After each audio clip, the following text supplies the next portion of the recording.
Hi everyone and welcome back to the channel. As you can see, this is my Facebook profile. If I tap on the three dots here and I scroll all the way down here, you will find my profile link. So if you want to change this profile link and you don't know how to do it, watch this video till the end and you will find out. So the first thing you need to do is to go back to your feed, and here you need to tap on the menu. From here you need to go to the settings. On the settings menu, just under Account Center, you need to tap on See More, then tap on the profiles, and then tap on your profile. Here you will find the username.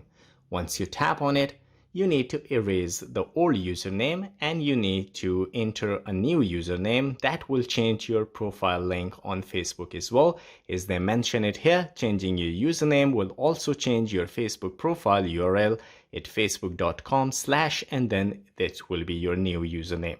So guys, if you liked the video, don't forget to subscribe. I will see you in the next video. Till then, take care.